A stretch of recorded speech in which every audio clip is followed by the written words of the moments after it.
you will find that most startups are struggling to find working capital, which is the case as the main case. But as I told you, for me, I don't combine such kind of a challenge, with something I love. I will still try as much as I can to make sure that I earn out of it. Hi, welcome to We Need to Talk podcast. This is Amon Mukisa, and I'm here to have another conversation that is quite amazing for me that I've been looking out for the entire year. So it's one that you don't have to miss. I have Gerald Katabazi. Most of you have requested him to have him on a podcast. I've been getting a lot of messages out there that you should bring on Gerald Katabazi, especially from the episode that we did with Jackie Arena. Most of you were so much interested in having to put a face on a person that was trending in that episode. And that was Gerald Katabazi. And I'm so happy that we have him on a podcast today. Gerald, welcome to the podcast. Yes, sir. Pleasure to have me here. Also to share part of my story to the listeners and viewers. I'm really, really glad that you accepted to give us part of your time because I know it was a busy day. But for a person who really, really doesn't know who Gerald Katabazi is, how best would you introduce yourself? Okay. Good afternoon, world from Uganda. It's 14:40 p.m. here. And I'm here in the one of the best studios in Kampala to make a shout on what exactly we're doing as an origin of coffee. My name is Gerald Katabazi. I'm the CEO and founder at Volcano Coffee Limited. Volcano Coffee is a Ugandan specialty coffee brand that specializes in other interests like managing an academy.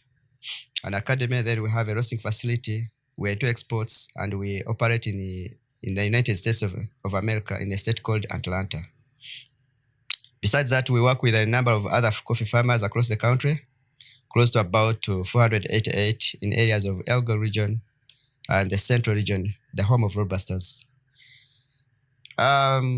As a social and economic entrepreneur, my journey is quite totally different from other perspectives. However, I'm glad that I'm being hosted by one of the best podcasters in the world, Amon Mukisa. Thank you for this opportunity. Maybe we can just on that in our subsequent conversations as we head up. Thank you. I appreciate you, man. And depending on that introduction, I think you all know that we also have to know what are the navigations and schemes that we have to go through to be able to be successful in the business life. And also, how possible can we be able to run our businesses? And depending on that, from the introduction you've had, I think this is the right person we have on the podcast to talk about this. So today we unveil to you the secrets to success in business, especially in Uganda. So Gerald, yes, sir. What are some of the transforming things that you go through to become an entrepreneur in Uganda? Because we have very many entrepreneurs that have been able to come from employee basis to entrepreneur and now to leaders that are having like so much impact in young adults in Uganda. So what are some of those transitions that you went through? Thank you so much for this. As an entrepreneur at the origin, I'm glad to tell you that I've gone through lots and lots of experiences. But all these experiences on my side are totally driven by passion because I love coffee. I love freshly brewed coffee. I love to see people around coffee. I love engagements around coffee. And to me, that's enough. I mean, I'm so proud to be operating an enterprise in the coffee space at the origin where I don't even need to import the raw material. So for that case, like any other entrepreneur, there are so many lot of challenges that we face. One of them, of course, I won't shy away from this, is first of all, working capital.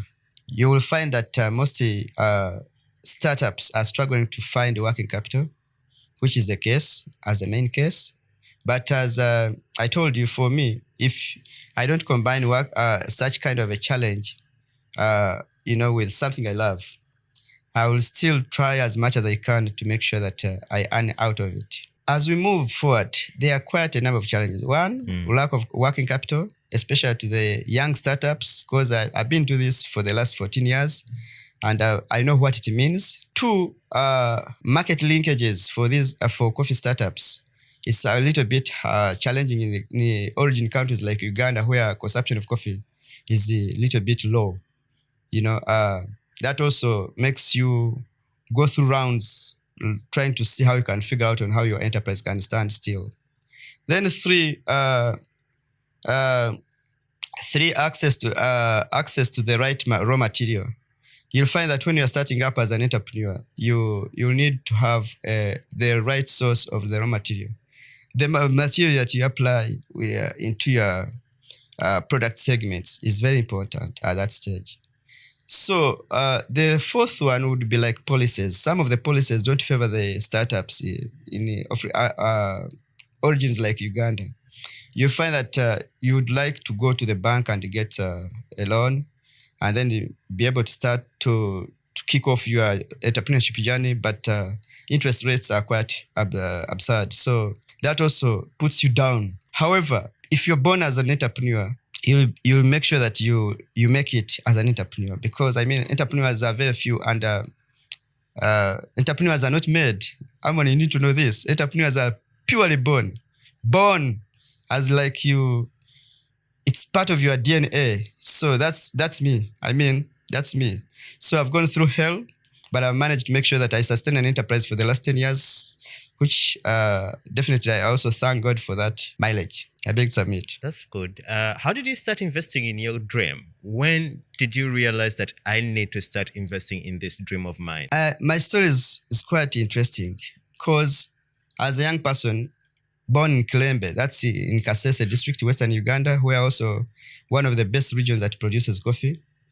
My home district, which is Kasese, it was captured or invaded by ADF rebels, Allied Democratic Forces. These are ADF rebels that operate in the jungles of the DRC Congo, Democratic Republic of Congo. Then when they came to our hood, our village, if I can say, they captured my other childhood friends, who were like 10 of them. So they left a note back that we are coming for more. So when they left a note, the local leaders in that community gathered our parents and gave us an announcement that they're coming for your kids. So once that landed into my ears, I had to escape to Kampala. I found myself on the streets of Kampala. So that's where the story began. However, I came with a skill that I had gotten from Kasese. While young, I used to go to coffee stores to grade coffee. To grade coffee, you ask for a bag of coffee, then they pay you 1,500 UGX, and then you have to work on it for 2 days, and then you earn your balance. That alone gave me an experience. When I landed in Kampala, I happened to get a chance to befriend some of the people around, and then one of them was working with Uganda Coffee Development Authority, UCDA, and had to invite me. So when he invited me, I found exact what I was doing in Kasese back then is what they are doing, but on another level setup. So I asked him a few questions, and the guy was like, no, this is how it is done. So from there, it was a turning point, because I have to befriend him, I had to learn a lot from him, so that I can become who I am today.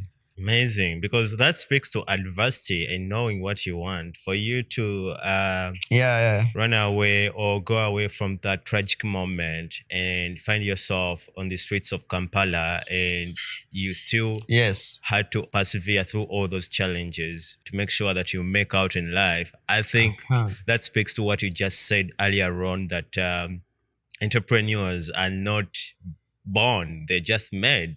So you started your journey, on that same day that you landed in Kampala.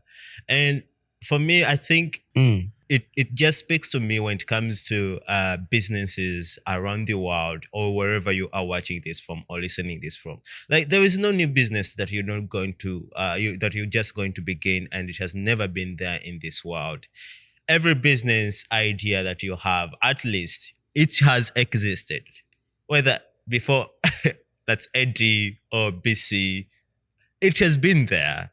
So, Gerald, that's a fact. How would you advise this person who has this idea in mind of a business or something they have to do, but they're afraid that, it already exists, I can't start this? How do you advise them to move forward? First of all, let me talk from the very experienced that I belong to, this is coffee. Right. For instance, Amon, I will tell you that coffee is one commodity that connects the lives, but depends on how actually you perceive it or you get attracted to it. As I told you, coffee is all about, first of all, is all about thinking beyond exactly what you need to do. That's I've always urged people. By the way, my enterprise is one of the incubation hub in the country that supports other 145 startups. 145 startups. These are young graduates from universities that they come to us looking for how they can penetrate the industry. So our role as an enterprise or an incubation hub is to guide them on R&D, research and development, compliance with the government policies, is to make sure that their products are up to the standard they can be consumed by everyone in the market. And those who wish to do exports, we also go further to identify them that the international destinations are packs in that regard of compliance. So we support 145 in different capacities. These are the young people who are actually adding value to coffee they can earn from it. These are young people who are working on oils to use in the hair salons, which makes sense. These are young people who are adding value to coffee and to areas to do with the creams. So we also support them. These are young people who are adding value to coffee by crafting specialty coffees itself, getting specialty coffees from the commercials. So depending on the target markets and the areas of specialization they want to get involved in.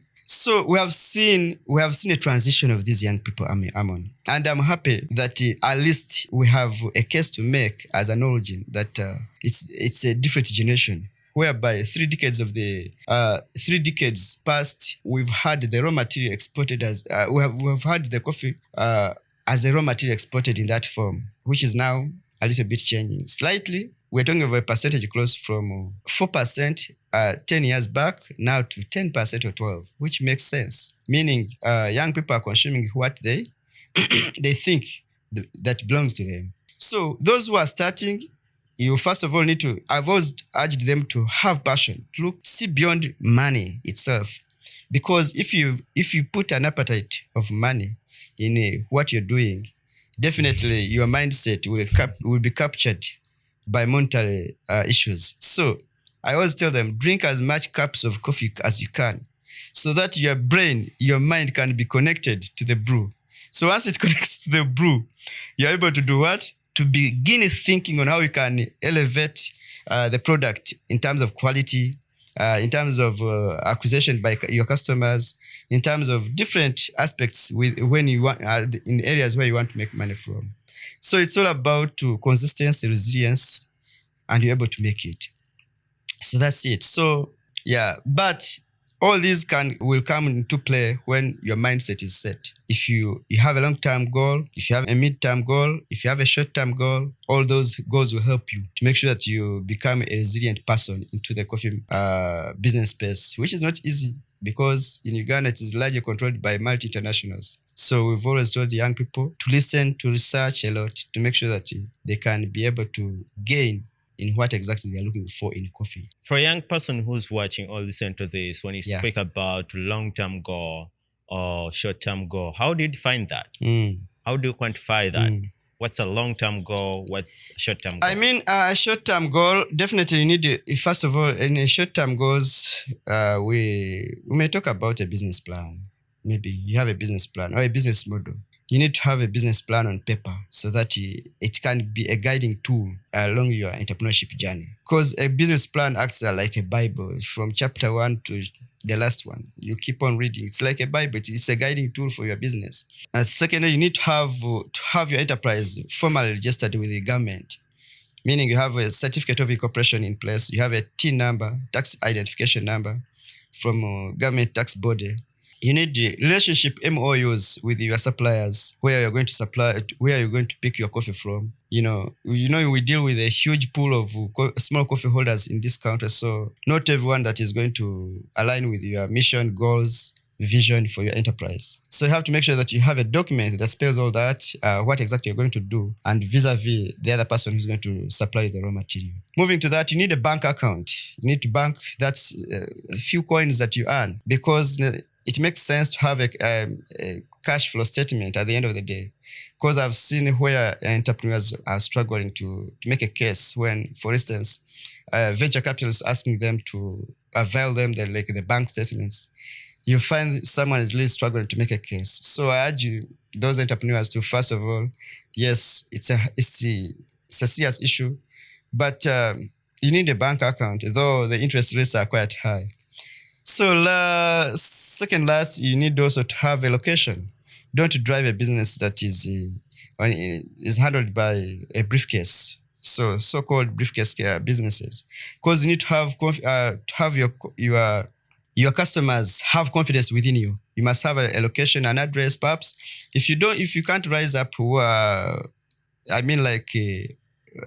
money to lease a working space, align yourself with incubation hubs so that you can get your workspace, you're able to join and then pull your journey through such kind of channels. Makes sense. So above all, you need to first of all have love for your family, so that every morning, whenever you come out from your home or your house, your family are saying bye-bye with blessings. So whenever you leave your home without blessings from your families, definitely it will affect your mission, your goal in your enterprise. So love for your family is very important in this regard. Then 2, you also need to have a model that works. Don't jump to each and every item because Harmony, yes, brews very good specialty coffees. I also need to do specialty coffees. No. You don't know the magic that Amon is using. Amon perhaps has stayed in the industry for quite some time, so he has done a lot of research and he knows what he's doing. So these issues of copy and paste, no. If you don't understand, please ask experts within the industry. They will be able to help you so that you can be able to craft up a business model that fits within your armpits or your limits. So that's it, Amon. Yeah.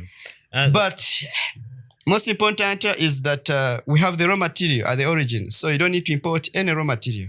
Most important. So it's all about to see where you have an expertise or a niche where you can pull stuff and then connect with the hubs. I mean, we have so many quite good hubs in the country. We have Volcano Coffee Academy, we have Churad Incubation Hub.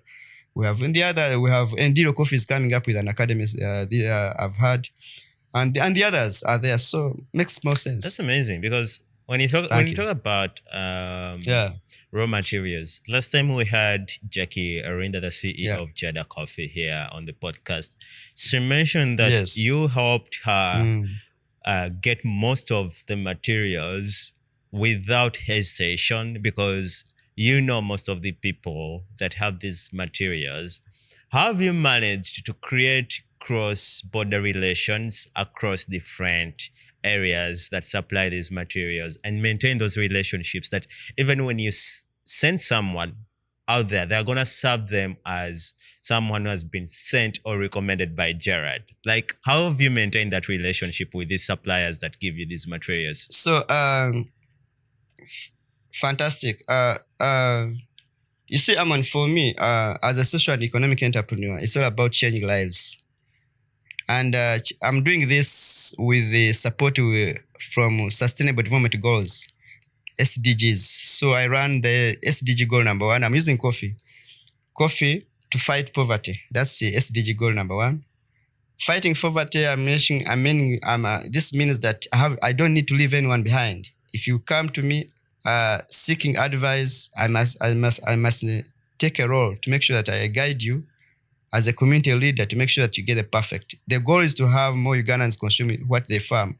The goal is to have everyone drink fresh coffee.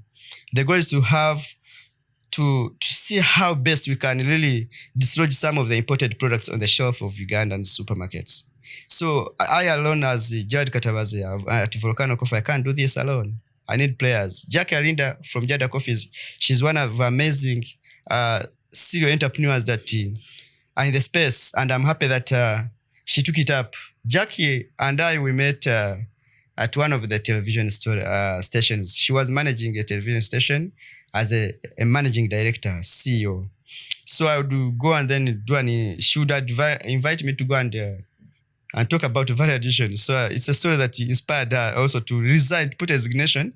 Listen to this, as a CEO of Smart 24 TV in Uganda, and join the coffee sector because she saw the gap. We are crying for young people to come into the space so that they can cause influence. And she's doing it very perfectly. She's not alone. As I told you, we are rolling out this with 145 startups, amazing young people from all over the country, all from Kapchorwa, Zombo, Kanungu, etc. So my role as an entrepreneur into this and with an expertise is to help them craft a fine product for the fine consumers. The relationship I have with farmers is amazing. They trust exactly what I tell them. And that's why, as I told you, like coffee is diverse.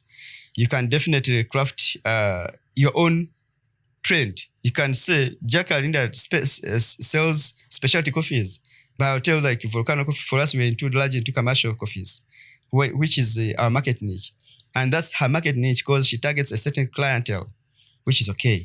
So goes to the other ones. I've told you, we have so many bioproducts from coffee.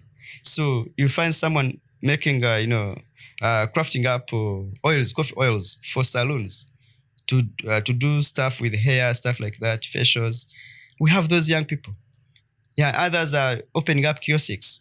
So my role is to make sure that they have the right equipment and they have the right product to sell to their consumers. And we have feedback testimonies coming in there and then. So that's we. Beyond the beam. Amazing, man. Let's just shift gears right now. In the beginning, you talked about how your company or how your business is operating across borders. That's in Uganda and the United States. Yes. I just want to know, how did that happen, and what has been the lessons and experience that has come with it? It's a lot of happenings and stories. First of all, I'm a Mandela Washington Fellow. What's a Mandela Washington Fellow? It's a program that was initiated by former US President Barack Obama. Nice. That way back in 2014, and I applied for about 3 cohorts, and I wasn't going through. Not until 2017, I went through. So it's an amazing program that it links you with the American entrepreneurs. So you after your period of time at a certain given university, you are now put into another program called Professional Development course that allows you to interact with the American entrepreneurs. So as a social entrepreneur, of course, you know what it means. Yeah, so I mean, we have to make sure that we create ourselves trends that will perhaps give us an opportunity to interact with the rest of the world. So in Atlanta, it's where I went and took off that fellowship program. Then when I graduated, I came back. So I kept in touch with my people in the USA. So afterwards, I kept on pushing until I got space in one of the biggest black street wall market, which is located in Stonecrest, in the south of the Atlanta.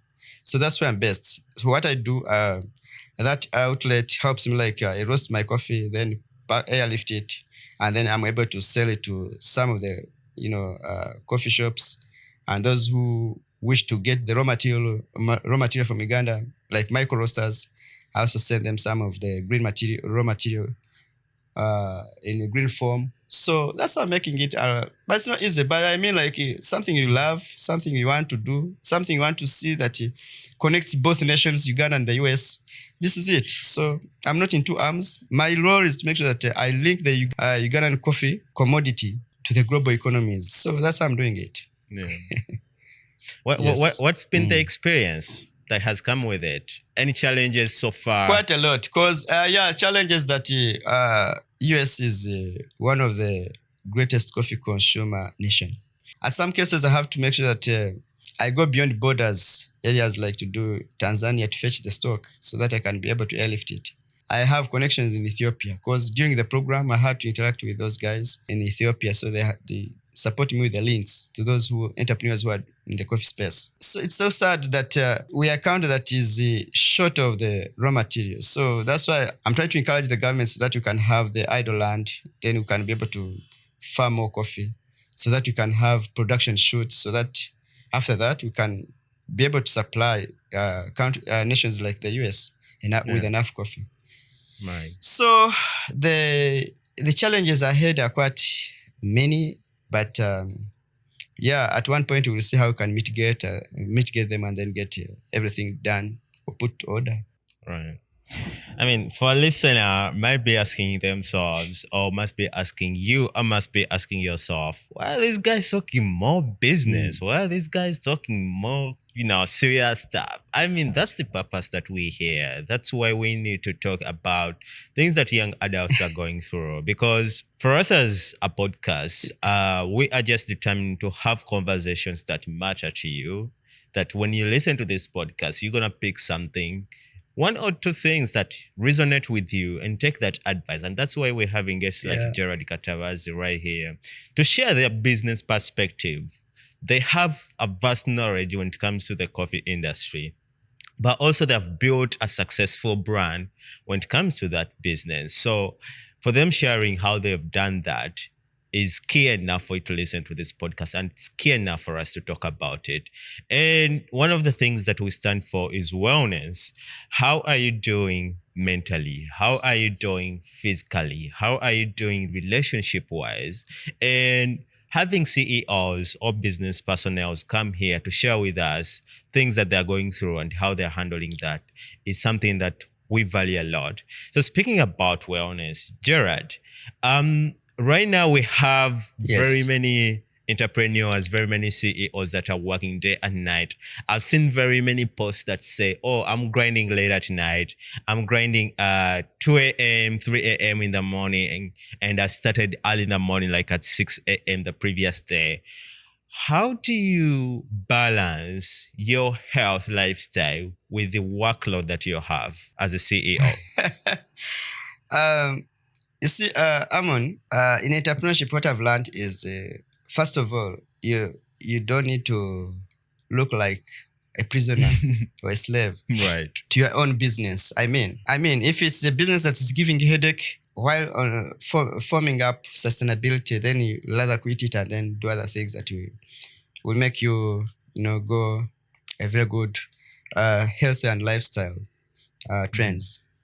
Myself, I sleep only 3 hours. 3 hours, not that I'm sick. 3 hours, not that that's how I was born.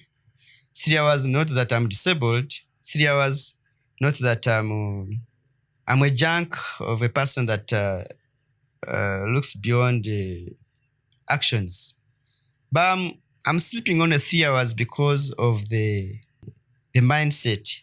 I mean, like, because of my mind part, I think it was corrupted by caffeine. I don't know, because my day kicks off from 5.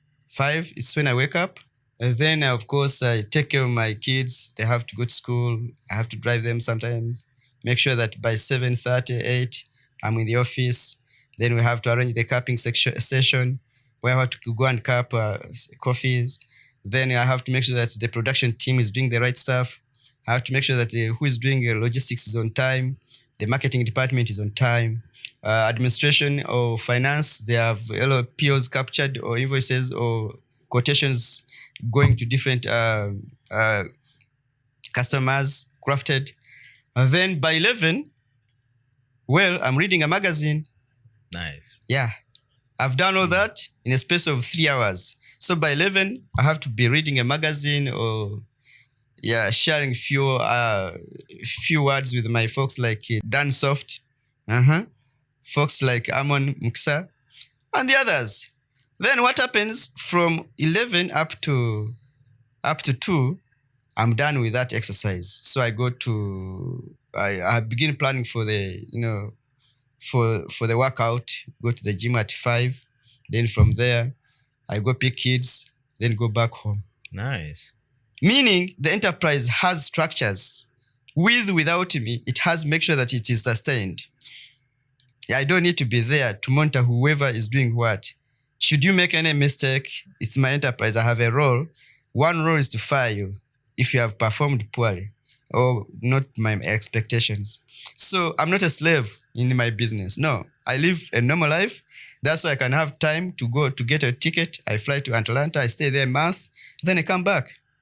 Because the business is well structured. Everyone who is hired knows what to do. I cannot have my family take care of. Then again, I take care of employees who are supposed to be doing exactly what I expect from them. So Right. our human resource department is doing an amazing job to screen talent. We screen talent. Where even if you come when knowing, we make sure that we take you through another filter. We filter you like the way we filter coffee. We make sure that if you've come to us as a commercial staff, we turn you into a specialty staff so that you can be able to do what exactly the company does. Then pay them very well. I mean, we pay you very well. Then we are able to make sure that your pay is on time so that you're well motivated.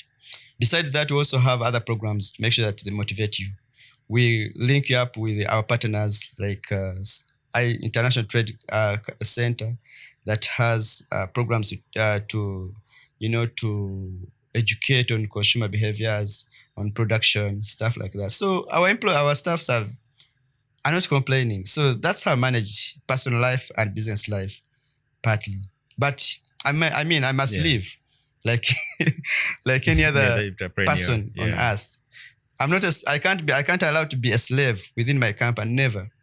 I'll either close it, I do other things. If things aren't moving, I think for listener, really, what Gerald has just shared over there is some of the key elements that you as a person have to take during your day or during your life to make sure that you're okay mentally and physically, so that you can perform to the optimum level when you're like out there doing business. So it's not about business all the time. No, like he shared a few nuggets that you have to go through to make sure that everything is running smoothly in your business, but you also have a life outside your business, because we have very many people who are doing 9 to 5 and they find themselves like stuck in office, or they find themselves stuck in office like all the time, and they're always complaining, I don't have time for social life, I don't have time for this. But then you gotta understand, like, you make your time or you make your life what you want it. So if you want to be in that office for all that time,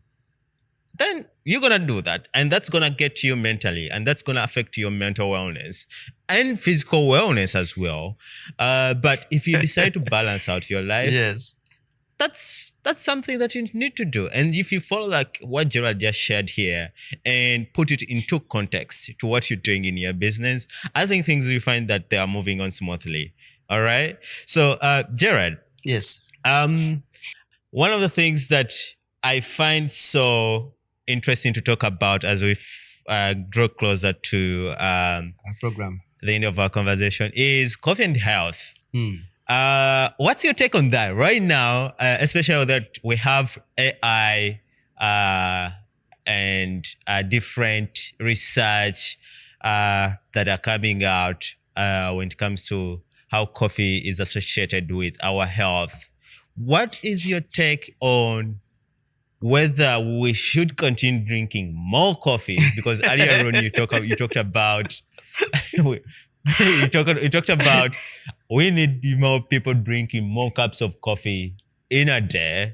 But what could be the consequence of that? Or you still advise people to drink more coffee? What's the impact of coffee on health, really? Now, Amon, I'm not an expert in medic, that side, but all I know, coffee, I've told you how coffee corrupted my mind to an extent of sleeping only 3 hours. I heard that. Then I don't even actually need to blame it because I'm normal. I've been sleeping for only 3 hours for close to now 13 years. I've never seen any effect. Either I'm dozing, either I'm so forgetful, either I have headache. No. But I really thank God that it's so coffee, so the caffeine so my brain as dull and had to make sure it engineered it. It engineered it to the best position that is making me one of the finest, I think, in that space, and also making me one of the thinkers in this country, because I mean a normal person should be sleeping how many hours? Is it 8 or 8, 7, 8? 8. But for me, it's only 3. Yeah. I really thank God 8 for hours. that. 2, Yeah. Science tells us that coffee has a substance that can be able to make sure that your body cells can be proactive in case you are a regular consumer, that proactive in that cancer-related issues cannot affect your body, and then you are safe. Meaning, at least if you are taking 2 cups a day, and also other books tells us that the more you keep consuming coffee, your heart also does what? Strengthens for more life shelf. So I encourage those who want to stay longer to continue drinking coffee at least twice or 3 times a day. Besides that, let's look into social life. I've seen couples in my life that have, at least I have a number of evidences that couples dated while on a cup of coffee. And I can assure Amon that today, those couples are still together. The years I've lived seeing them. Meaning, socially, coffee connects, bonds souls. Bonds souls. Ideally, I would encourage the young couples who are looking to bond for life to start today and consume what? That's amazing, because when we talk about like social life. But above all, I remember that whole. You have some testimony from you. I remember. Yeah, I remember when we had a whole saga of, I'll call it a saga because it was trendy, when Sheila Gashumba went and tweeted about coffee, but even when she tweeted about it wrongly, it still created like a rhythm of like happiness amongst those who were interacting with it. Like we had very many coming people, together to have an interaction around it. Come on to that. So that's how coffee does. That's how coffee connects everyone. I'm not a fan of Sheila Gashumba, but at least I was tagged up. I had about 100 tags in her tweet because of coffee. That's the thing. Like, it's a social thing, like regardless of who you are, you're gonna find yourself like brought in socially to interact with it. So at least I've seen very good. Yes. Yeah. Please go on. At least I've seen quite a number of evidences about coffee. So I've seen how coffee is really impacting lives to our communities. I've seen how coffee is really fighting poverty in our communities. I've seen how coffee is really connecting nations, a nation to nation. I've seen, coffee is really beyond talks and consumption. But it's how you approach it. When you approach it wrongly, definitely you won't gain anything. But if you approach it in a better way, a lot and lots of benefits that you're going to tap. Yeah. Nice. Well, if you could give one piece of advice to a young entrepreneur or a young adult who's looking at starting a business in Uganda or wherever you are watching from this podcast or listening this podcast from, what could be that one piece of advice? One, this brings us back again to where we started from, but nonetheless, let's keep it at that stage. The one piece of advice, I'll give you another. First of all, I have another example in the US. There's a lady, she's called Kelly. She stays in Kentucky. This lady we met at Georgia Tech in Atlanta. And she was like, you see, Jared, yes. We're actually working on the same business model, design thinking on how can better earn from the coffee as a commodity. That was way back in 2018. Then she left me in Atlanta and went back to Kentucky. She started small. Small, I mean like, of course, she had the 1 kg coffee roaster capacity. 1 kg coffee roaster capacity, she would roast for a few coffee shops within the hood and with friends, stuff like that. But I'm telling you that she was getting her green coffee material from South America, that's Colombia and Brazil. Then before the year ends, I think like in August, because her business took off from January in 2018, she had already acquired the 5 kg capacity. Now, for me, when we left the hub, the Georgia Tech hub, I came, of course, I had to continue where I'd started, serving coffee by cup on the checkouts, counter checkouts. So in a space of 1 year, she had acquired 1 kg roasting capacity. Second, roaster, which was 5 kg. So she asked me, Jared, how far have you gone? I'm like, I haven't even haven't purchased a 1 kg. I'm still struggling. She's like, yeah, you need to first of all revise your business model, how it works. Then I had to make sure that I went back to the States. I met her, and I had to make sure that we struggled to see how I can rise up, at least manage to purchase my 15 kg coffee roasting capacity machine. That's how in 2020, during the COVID time, I had to import it. You get? But as I speak in the US, that Kel has about 3 roasteries in Kentucky. But I'm still on 1. I'm not complaining because our consumption behavior is totally quite different. She sells more coffee, especially roasted coffee, to her customers more than what actually she sells at the shop. And yet for me here in Kampala, I sell more coffee at the checkout counters more than roasted coffees that I roast. So you see the difference. So that does not do what? That position won't put me down. It will instead inspire me to work hard to make sure that I get a second coffee roasting facility, which I think I need to fix in the US this time. Yes, I have to leave the current one in Kampala, then I work on the US one so that I can be able to get the roasted raw material airlifted to the US. So a young person who is looking towards tapping the coffee gains or tapping the coffee space as an entrepreneur, one must first of all have some knowledge.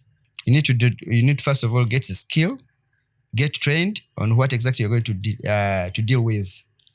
I mean, it's so shaming when a customer asks you ABC on the product profile and you have no idea, but you want to get rich so quick so that you can also drive a Range Rover, which may not be the case.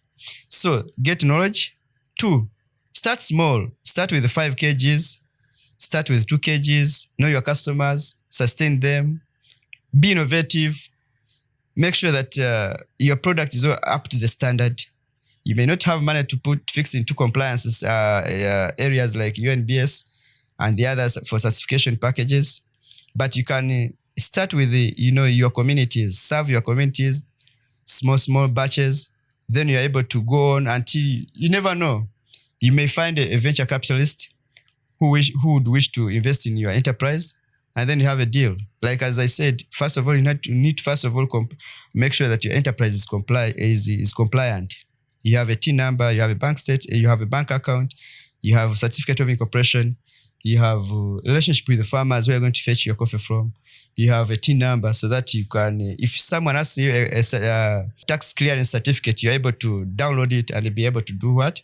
To present it under your enterprise name. So those are a few. But I'm happy that in Uganda, anything is possible. You can start the way you are without even a location. Through a friend, can house you for 2 months. That means if you are a serious person that you want to take that journey. Because entrepreneurship is a journey, is a lot of learning experiences across that journey. So every day there's a new lesson that you have to pick. There's a new lesson you have to pick. There's a new challenge that you need to overcome. There's a new opportunity you meet. Again, opportunities are quite massive. So it's all about you, how you want to really craft yourself and set trends. I beg to submit, Amon. Thank you, Gerald, for sharing with us your insights on the key areas or the key aspects that we have to go through to be successful in the business area, especially in Uganda. So for a young adult or for a young person watching this or listening to this, I think you picked a thing or two on how you can be able to run your business in Uganda, and also how to pick some inspiration when it comes to running a business in Uganda, how you also have to maintain your health as well as you're running a business in Uganda. If you want to watch more videos from our podcast when you're watching on YouTube, just click right here. There will be a link that will take you to the videos. And if you're just listening in, you can just scroll down and subscribe or follow us on Apple Podcasts, Spotify, and you'll be able to listen to most of our podcast episodes. For now, we appreciate you for tuning in and listening to our podcast. We shall see you in the next episode.